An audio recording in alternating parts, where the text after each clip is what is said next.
기쁨에게 오신 모든 분들을 주님의 이름으로 환영합니다. 이 시간 우리 조용히 기도하시면서 하나님 앞으로 나아가겠습니다.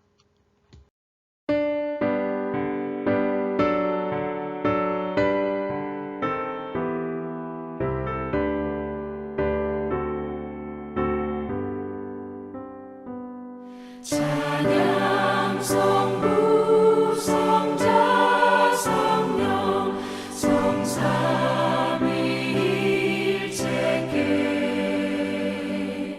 영원 무궁하기까지 영광을 돌리세 영광을 돌리세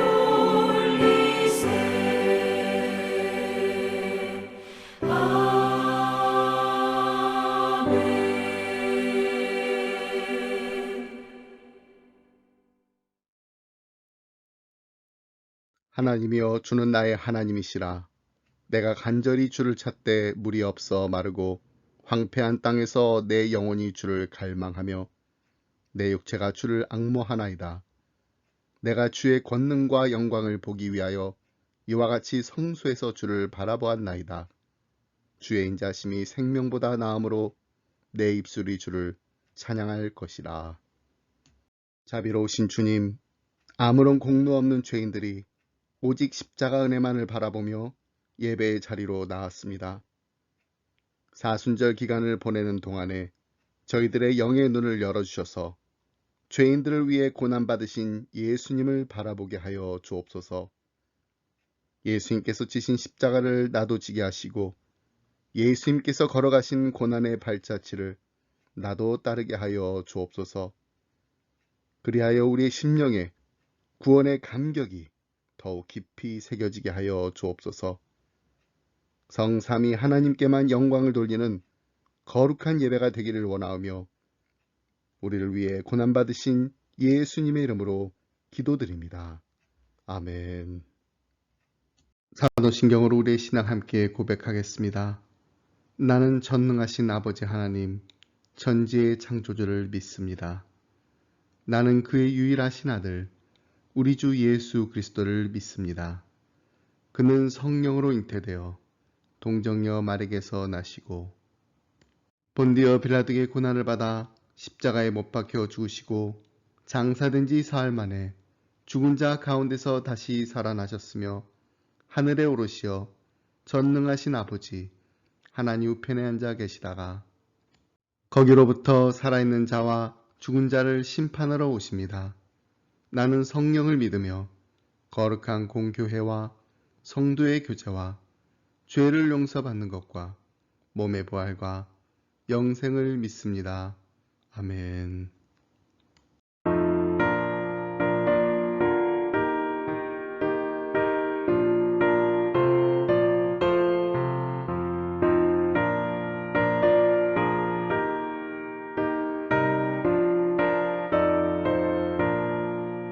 십자가 군병들아 주 위에 일어나 이들로 앞서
오늘 함께 나눌 말씀은 누가복음 23장 39절로 43절 말씀입니다. 달린 행악자 중 하나는 비방하여 이르되 내가 그리스도가 아니냐 너와 우리를 구원하라 하되 하나는 그 사람을 꾸짖어 이르되 네가 동일한 정죄를 받고서도 하나님을 두려워하지 아니하느냐. 우리는 우리가 행한 일에 상당한 보응을 받는 것이니 이에 당연하거니와 이 사람이 행한 것은 옳지 않은 것이 없느니라 하고 이르되 예수여 당신의 나라에 임하실 때 나를 기억하소서 하니 예수께서 이르시되 내가 진실로 내게 이르노니 오늘 내가 나와 함께 낙원에 있으리라 하시니라. 아멘. 사순절을 보내면서 예수님께서 십자가에 남기신 가상칠언을 함께 묵상하며 예수 그리스도를 더욱 깊이 만나는 시간을 가지고 있습니다. 오늘은 예수님의 십자가, 바로 오른편 십자가에 달린 강도에게 하신 두 번째 가상칠언, 내가 진실로 내게 이르노니 오늘 내가 나와 함께 낙원에 있으리라는 말씀을 나누도록 하겠습니다. 십자가 위의 강도는 최고의 행운하였음이 분명합니다. 그는 밑바닥 생활을 하던 범죄자요 실패자였습니다. 자신이 범한 죄 때문에 유죄 판결을 받고서는 십자가형을 당하게 된 것입니다. 그에게는 미래가 없었으며 그가 갈 곳은 지옥뿐이었습니다. 그러나 그는 십자가 처형을 집행할 수 있는 많은 로마의 언덕들과 십자가에 달린 수많은 죄수들 중에서 예수 그리스도의 바로 옆 십자가에 달렸습니다. 그리고 그 강도는 죽기 바로 직전, 즉 영원한 구렁텅이로 떨어지기 직전인 그 마지막 순간에 영생의 선물을 얻었습니다. 만일 그가 다른 곳에서 다른 시각에 그리고 다른 십자가에 달렸다면 그는 영원히 잊힌 존재에 불과했을 것입니다. 하지만 그는 다른 장소에서 다른 시각에 다른 십자가에 달리지 않았습니다. 그는 예루살렘 외곽의 골고다에서 예수님의 십자가, 바로 오른편의 십자가에서 죽었습니다. 바로 그 십자가에서 죽었기 때문에 그는 영생을 구하고 예수님의 복된 말씀을 들을 수 있었던 것입니다. 내가 진실로 내게 이르노니 오늘 네가 나와 함께 낙원에 있으리라. 예수님은 지금 양 손목에 못이 박히고 발에 못이 박힌 채로 십자가에 달려 있습니다. 육체적 고통 외에는 그 어떤 것도 생각할 수 없는 상태입니다. 그런 절박한 상황에서 예수여 당신의 나라에 임하실 때 나를 기억하소서 라고 외쳤던 이 강도의 간절한 요청에 오늘 내가 나와 함께 낙원에 있으리라고 말씀을 하셨던 이유는 이 강도의 영혼 구원이 십자가의 죽음의 고통보다 더 크고 중요한 문제였기 때문입니다. 그렇습니다. 바로 이 영혼 구원의 문제가 주님께서 십자가에 달리신 이유입니다. 어떤 범죄자라 할지라도 예수님을 믿기만 하면 천국에 갈 수 있습니다. 마지막 순간이라 할지라도 예수님을 믿기만 하면 구원을 받을 수 있습니다. 이것이 바로 우리 주님께서 우리에게 주신 복음입니다. 그렇기 때문에 오늘 본문에 나오는 이 이야기가 곧 나의 이야기요, 우리의 이야기라는 것을 인정해야 합니다. 예수님의 십자가 우편에 달린 이 범죄자가 곧 나 자신이라는 것을 깨달아야 합니다. 이것이 바로 은혜입니다. 이 은혜가 임한 사람이 진정 예수님을 믿고 구원받은 사람입니다. 영국의 설교가 찰스 스펄전은 이 죄수가 지상에서 주님의 마지막 동반자였을 뿐 아니라 천국에 함께 들어간 최초의 동반자라고 말했습니다. 예수님과 더불어 천국에 최초로 들어간 사람은 베드로나 야고보나 요한과 같은 예수님의 제자들이 아니었습니다. 예수님의 어머니 마리아도 아니었습니다. 사도 바울도 아니었습니다. 평생 못된 짓만 골라 했던 중학범, 그 범죄자가 예수님과 함께 천국에 들어간 첫 번째 사람이 되었습니다. 분명한 것은 오늘 내가 나와 함께 낙원에 있으리라는 말씀은 예수님 곁 십자가에 못 박힌 죄수에게만 하신 말씀이 아니라는 사실입니다. 우리 모두에게 하신 말씀입니다. 주님께서 이 말씀을 해주셨기 때문에 우리가 이 세상을 떠나는 순간 지옥불에 떨어지는 대신 천국에 이를 수 있는 확신을 갖게 된 것입니다. 내가 죄인입니다 라고 인정할 수 있는 사람이 진정 예수님을 믿는 자입니다. 내가 탕자의 비유에 나오는 바로 그 탕자입니다 라고 고백하는 사람이 진정 구원받은 자입니다. 사도 바울은 의인은 없다, 한 사람도 없다 라고 말했습니다. 우리 모두 죄인이라는 말씀입니다. 우리는 구제불능이며 지옥밖에 갈 데가 없는 완전한 죄인이라는 의미입니다. 여러분, 대부분의 사람들은 자신이 죄인이라는 것을 거짓말도 했고 남의 것에 손을 댄 적도 있고 부모님 말씀도 안 들었고 음란한 죄에 빠지기도 했고 누구와 싸운 적도 있다는 정도로 이해합니다. 이런 사람은 자신이 가정 파괴범이나 살인범과 같은 사람과는 동일한 죄인이라고 인정하기 힘들어합니다. 중죄인이라면 당연히 지옥에 갈지 몰라도 자기처럼 조금 싸우거나 조금 거짓말하는 정도 한 사람이 지옥에 가야 하는 것은 불공평하다고 생각합니다. 그래서 우리는 성경에 없는 개념을 만들어냅니다. 괜찮은 죄인, 중간쯤 되는 죄인이라는 것입니다. 한마디로 큰 죄인은 아니고 작은 죄인이라는 것입니다. 하지만 이것은 죄의 본질을 바로 알지 못하기 때문에 갖는 오해입니다. 우리는 의인과 죄인을 죄의 양으로 구분하려고 합니다. 죄를 많이 짓거나 끔찍한 죄를 지은 사람은 악한 사람으로, 죄를 짓기는 해도 작거나 드러나지 않으면 괜찮은 사람으로 나눕니다. 그러나 성경은 죄의 양으로 사람을 분류하지 않습니다. 성경은 본성으로 죄를 말합니다. 사과나무가 있는데 어느 해에는 사과가 많이 열렸고 어느 해에는 사과가 거의 열리지 않았습니다. 그러나 열매가 많이 열리든 열매를 맺지 못하든 사과나무는 사과나무입니다. 마찬가지로 죄를 많이 지은 죄인이든 죄를 거의 짓지 않는 것처럼 보이는 죄인이든 죄인이기는 마찬가지입니다. 우리의 본성이 죄인이기 때문에 죄가 나오는 것입니다.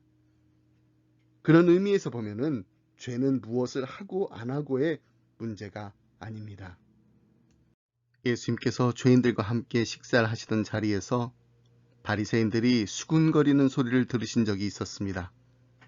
어찌하여 세리와 죄인들과 함께 먹는가? 근데 이 죄인들은 어떤 사람이었습니까? 바리새인들이 정해둔 죄인들입니다. 세리라는 직업을 가지면 다 죄인이라 했습니다. 그러면서 바리새인들은 자신들에게는 아무런 문제가 없다고 생각했습니다. 자신들은 바리새인이기 때문에 죄인이 아니고 세리들은 세리이기 때문에 죄인이라는 것입니다. 이들 바리새인들의 수군거리는 소리를 들으시고 예수님께서는 건강한 자에게는 의사가 쓸데없고 병든 자에게라야 쓸데있느니라고 말씀하셨습니다. 주님이 이 땅에 오신 것은 죄인을 부르러 오신 것이지 의인을 부르러 오신 것이 아니라는 것입니다. 그렇다면 이 땅에 죄인과 의인이 있다라는 말씀인가요? 아닙니다. 세상에 있는 모든 사람이 다 죄인이라는 것입니다. 그러나 이 땅에는 두 가지 죄인이 있습니다. 한 종류의 죄인은 내가 죄인임을 깨달은 죄인이고, 다른 한 종류의 죄인은 병들었으면서도 자신이 죄인임을 깨닫지 못하는 죄인입니다. 누가 하나님을 찾고 의사를 찾습니까? 누가 병원에 갑니까? 내가 죄인임을 깨달은 죄인입니다. 바로 오늘 본문에 나오는 예수님의 십자가 우편에 달렸던 죄수처럼 내가 죄인임을 온전히 인정하는 자에게 구원의 역사가 일어나는 것입니다. 하지만 십자가에 달려 죽어가는 범죄자라고 해서 다 죄인임을 시인했던 것은 아닙니다. 예수님과 함께 십자가에 달린 죄수는 2명이었으나 그중 1명만이 회개했습니다. 다른 한 죄수는 자신이 죄인임을 시인하지 않았습니다. 39절 말씀에 보면 그는 예수님을 비방하면서 네가 그리스도가 아니냐, 너와 우리를 구원하라고 말했습니다. 그 죄수는 자신의 잘못을 시인할 생각조차 하지 않았습니다. 그는 고통 속에서 서서히 죽어가는 상황 속에서도 구세주를 조롱하기 급급했습니다. 이처럼 죄인이 자신이 죄인임을 시인하는 것은 쉽지 않습니다. 어떻게 보면 죄인에게 있어서 내가 죄인입니다 라고 인정하는 것이 가장 힘든 일일 수도 있습니다. 대개 우리는 나보다 못한 처지에 놓인 사람을 찾아서 위안을 삼으려 합니다. 나보다 더 악한 죄인을 찾고 나보다 더 많은 죄를 지은 큰 죄인에 비하면 나는 그보다는 그래도 괜찮은 죄인이고 중간쯤 되는 죄인이라고 주장하면서 죄책감에서 벗어나 보려고 합니다. 이처럼 죄인들은 자신의 내면을 명확히 들여다보지 못하기 때문에 혼란스러운 마음을 갖습니다.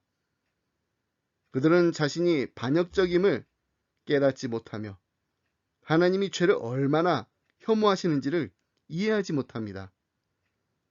그렇기 때문에 오늘 본문에 나오는 회개하여 예수님의 친구가 된 강도의 고백이 정말로 놀라운 것입니다. 그는 회개하지 않고 예수님을 비방하던 죄수에게 이렇게 말했습니다. 하나는 그 사람을 꾸짖어 이르되 내가 동일한 정죄를 받고서도 하나님을 두려워하지 아니하느냐? 우리는 우리가 행한 일에 상당한 보응을 받는 것이니 이에 당연하거니와 이 사람이 행한 것은 옳지 않은 것이 없느니라 하고 그는 자신이 죄인임을 시인했습니다. 자신이 죄를 저질렀기 때문에 처형당하는 것이 마땅함을 시인했습니다. 근데 거기에서 그친 것이 아니라 이 강도가 예수님이 죄인이 아니셨음을 고백했던 것입니다.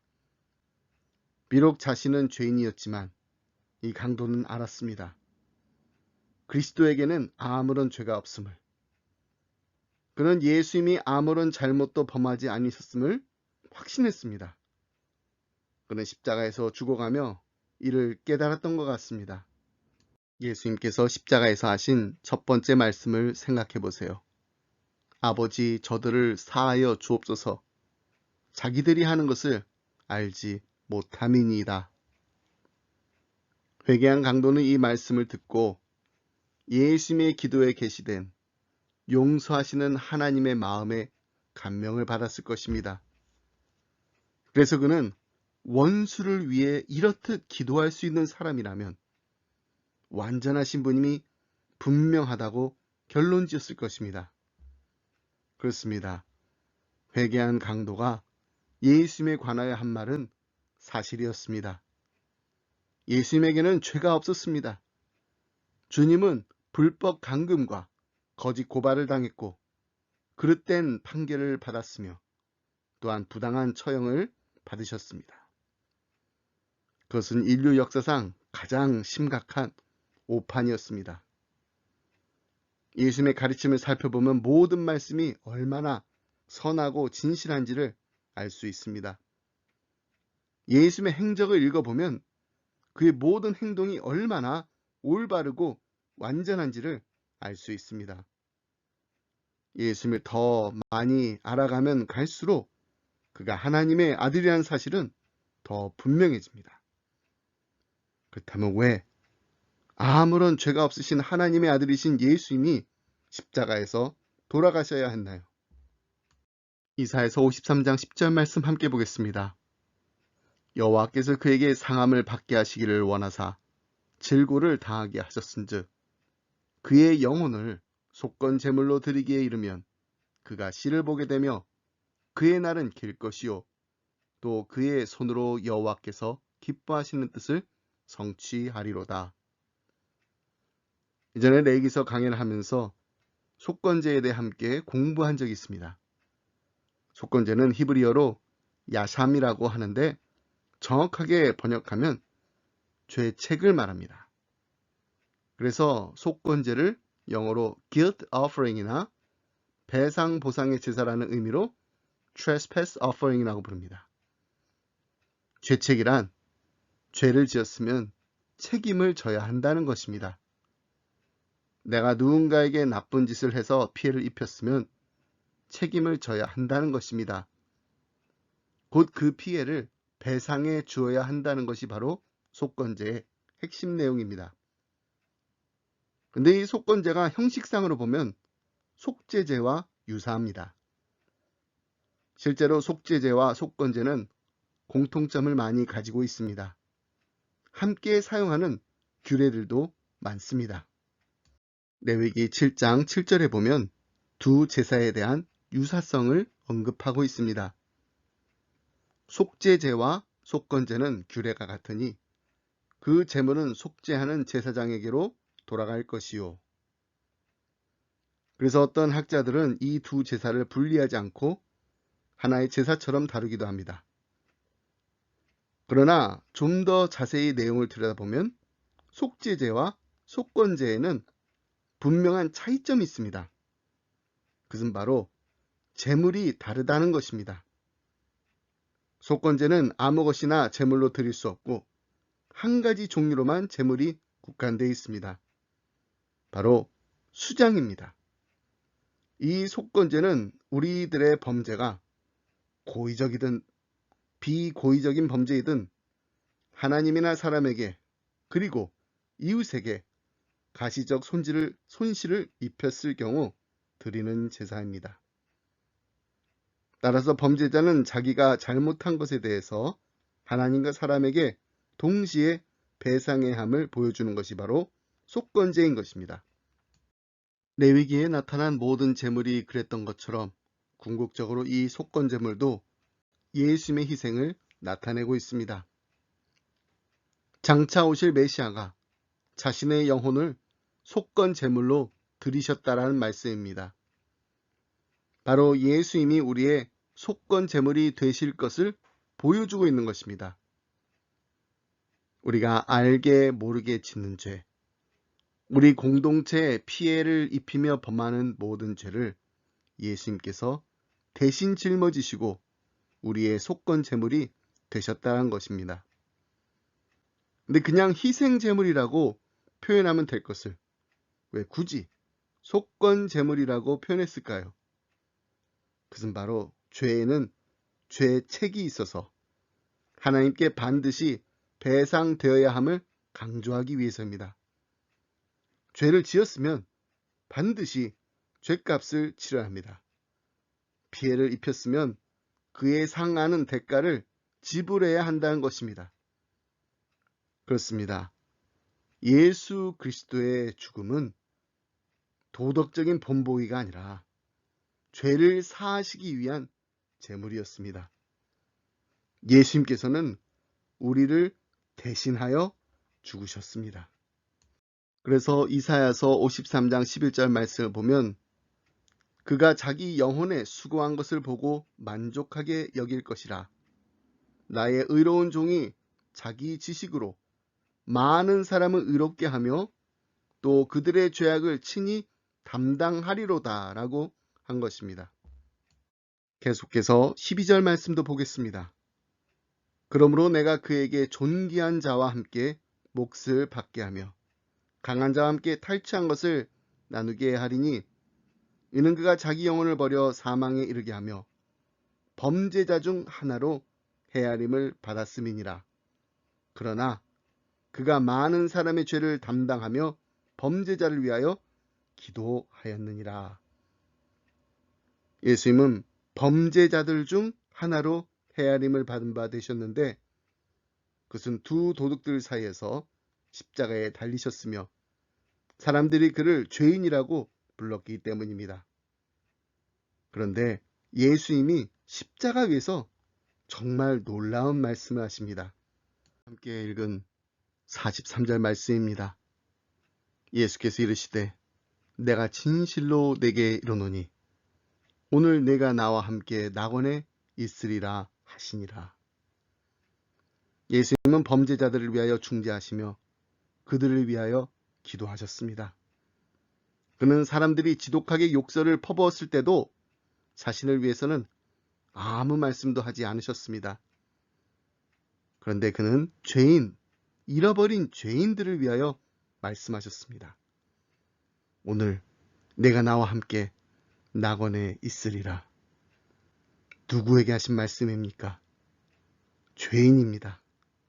죄인 중에서도 정말 악한 죄인입니다. 살아온 그의 생애는 비록 죄밖에 지은 것이 없었고 지금은 살인자의 죄를 지고 마땅히 죽어가는 인생이었지만 자기가 죄인임을 고백할 때에 우리 주님께서는 이 한 강도를 상대로 구원의 말씀을 주셨습니다. 이것이 바로 복음입니다. 이것이 바로 예수님의 사랑입니다. 이것이 바로 아무런 죄가 없으신 하나님의 아들이 십자가에 못 박혀 돌아가신 이유입니다. 예수님은 오늘도 지금 이 시간에도 우리를 위하여 중재하십니다. 그가 친히 모든 심판을 당하셨기 때문에 우리에게는 더 이상 심판이 없습니다. 그리고 우리로 하여금 천국의 소망을 가지고 날마다 살게 하십니다. 그렇다면 이 놀라운 사랑을 십자가의 은혜를 받은 우리가 어떻게 살아가야 할까요? 우리는 오늘 본문에 나오는 이야기를 대할 때마다 이 구원받은 강도가 정말로 행복한 사람이라고 생각합니다. 일생을 죄밖에 지은 것이 없었지만 그리스도께서 가장 흉악한 죄인을 사람 중 구원의 첫 열매로 삼으심으로써 구원이 우리의 의로운 행위로 말미암지 않음을 보여주셨습니다. 오직 값없이 우리를 위하여 십자가에서 흘리신 고결한 그리스도의 피로 구원받게 됨을 우리에게 보여주심으로 우리 같은 죄인들에게도 소망을 주셨습니다. 그러므로 우리는 이 세상을 살아가는 동안 우리의 의로운 삶과 헌신을 자랑해서는 안 됩니다. 아니, 자랑할 것이 아무것도 없습니다. 우리가 자랑해야 할 것이 있다면 그것은 바로 오직 십자가 하나뿐입니다. 우리는 다만 티끌과 같은 인생들이고 우리의 우리 된 것은 오직 주님의 은혜임을 기억해야 합니다. 이 강도의 구원이 아무리 극적이라고 할지라도 그는 분명히 땅에 남아있는 우리를 부러워했을 것입니다. 구원받은 강도는 한량없는 은혜를 입었습니다. 그가 살아온 죄악된 삶에 어울리지 않는 말할 수 없는 큰 은총을 입었습니다. 그러나 그에게는 이처럼 자기를 구원해 주신 좋으신 주님을 위해 살아드릴 시간이 없었습니다. 주님께서는 자기를 용서하셨고 구원하셨으나 사랑하는 주님을 위하여 단 한 시간이라도 살아드릴 기회가 없었던 강도는 주님의 손에 이끌려 낙원에 들어가면서도 여전히 이 땅을 내려다 보았을 것입니다. 그리고 주님을 섬길 수 있도록 이 세상에 남겨진 우리를 부러워하였을 것입니다. 여러분, 우리는 누굴 위해 살고 있습니까? 무엇을 위해 살고 있나요? 주님은 십자가 위에서 그의 오른편 옆에 있었던 강도를 구원하셨던 보혈로 또한 우리를 구원하셨습니다. 그 십자가로 우리를 살리셨습니다. 거룩하신 하나님의 거룩한 자녀로 살게 하시려고 우리를 위해 십자가에 못 박혀 돌아가셨습니다. 이제 구원을 얻은 우리가 우리의 남은 인생을 어떻게 살아야 할까요? 우리를 구원하신 주님을 마음껏 높이면서 하늘을 두루마리 삼고 바다를 먹물 삼아도 다 기록할 수 없는 하나님의 사랑을, 십자가의 은혜를 날마다 전하며 살아야 합니다. 이것이 바로 강도는 허락받지 못했지만 우리에게는 허락된 기회입니다. 그러므로 우리는 우리의 인생이 오직 우리를 구원하신 예수 그리스도를 기념하는 삶이 되도록 힘쓰며 살아야 합니다.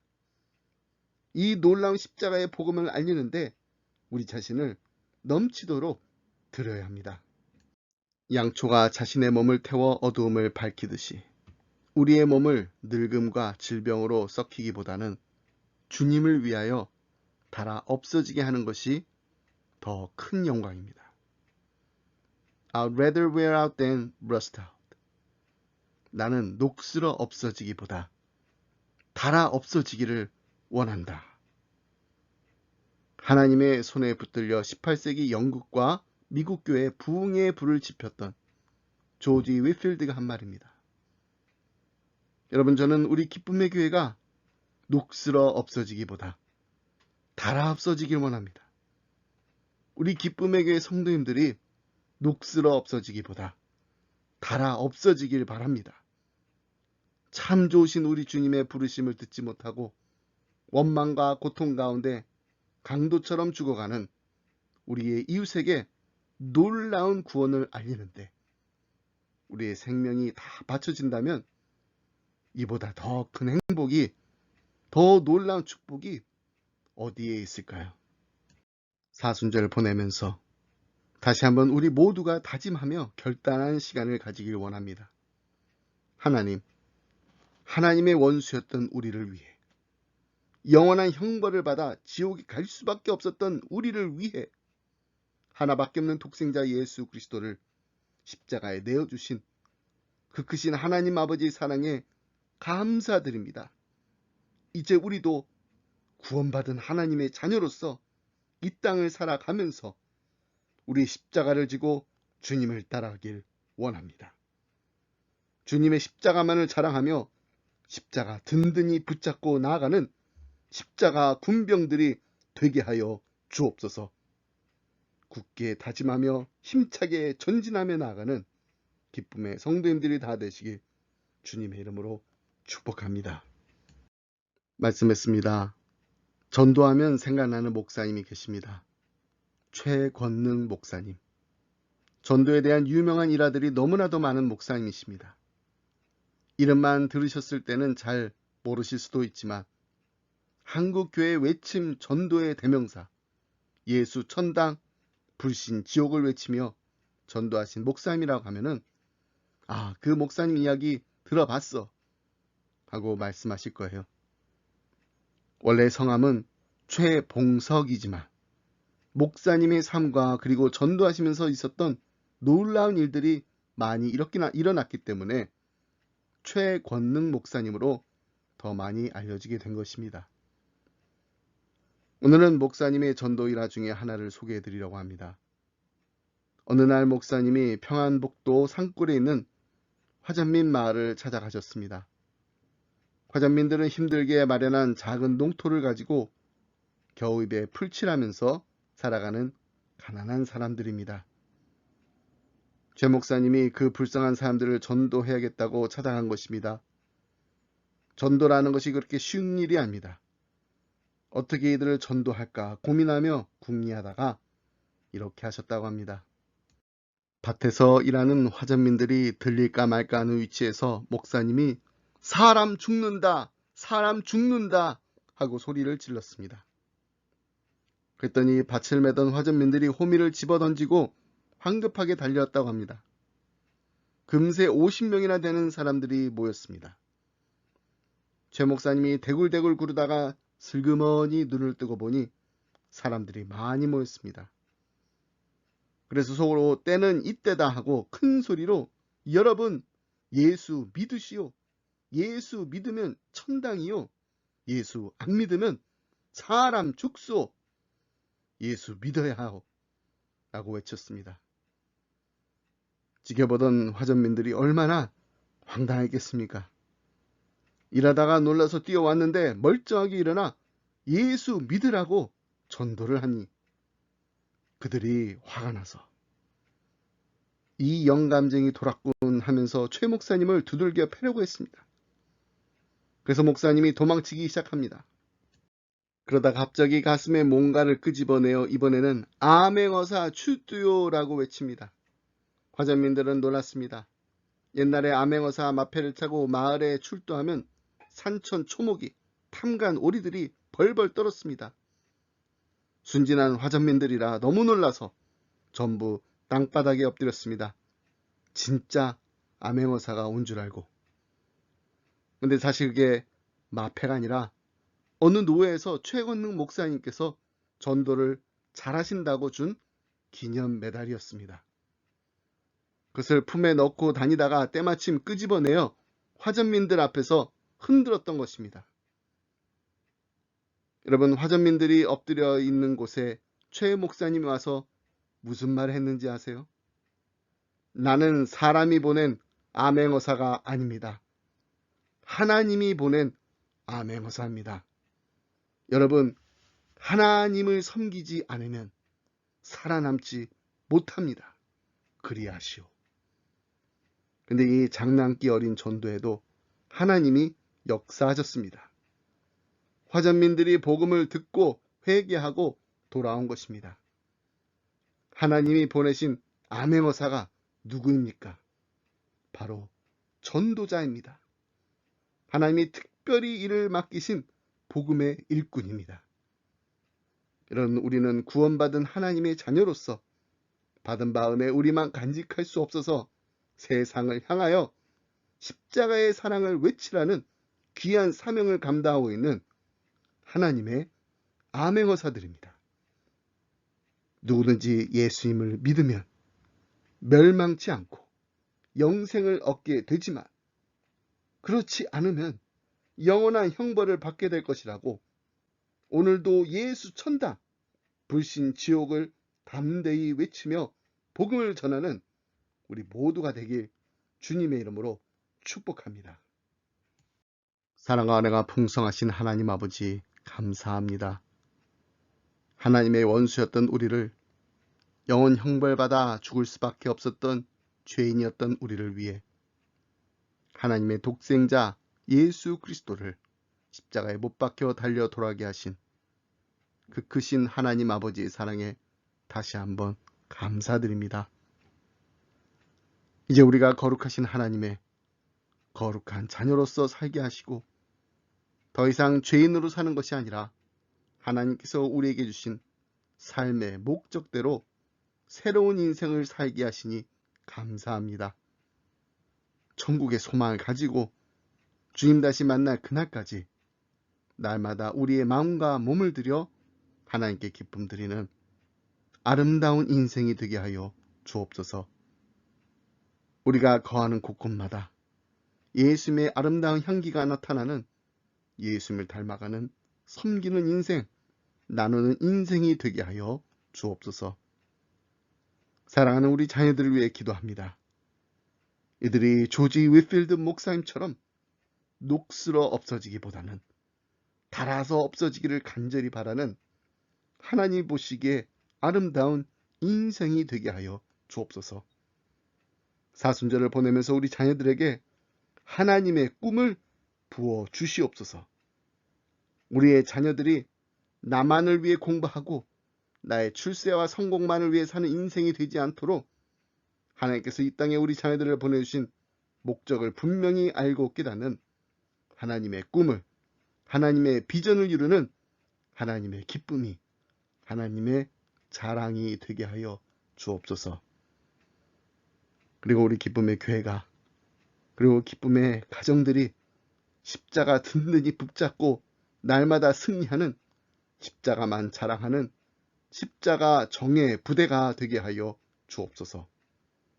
우리의 주위에 아직까지도 예수님을 알지 못하고 만나지 못한 사랑하는 이웃들에게 십자가의 은혜를 전하며 나누는 예수님의 산 증인들이 되게 하여 주옵소서. 이 모든 말씀 우리를 위해 죽으시고 부활하신 우리의 영원한 처소를 약속하시고 예비하러 가신 예수 그리스도 이름으로 기도드립니다. 아멘.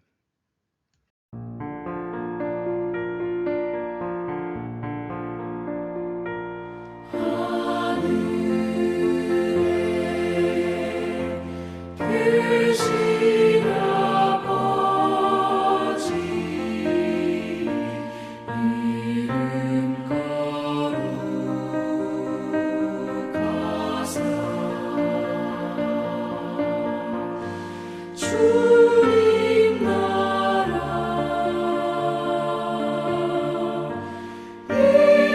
임하시고 뜻이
이제는 우리 주 예수 그리스도의 은혜와 하나님 아버지의 크신 사랑과 성령님의 감동감화 교통하심이 하나님 우리 주의 아직까지도 예수님 알지 못하고 만나지 못한 우리의 사랑하는 이웃들이 있습니다. 이들에게 십자가의 은혜를 전하며 나누는 예수님의 산 증인으로서 살기를 원합니다. 주님, 주님만 사랑하며 십자가만 자랑하는 십자가 정의 부대가 되게 하여 주옵소서. 간절한 마음을 기도하며 이 자리를 떠나는 사랑하는 성도님들과 가정과 생업 위에 그리고 주님의 몸된 교회 위에 지금부터 영원토록 함께 하시길 간절히 축원하옵나이다. 아멘.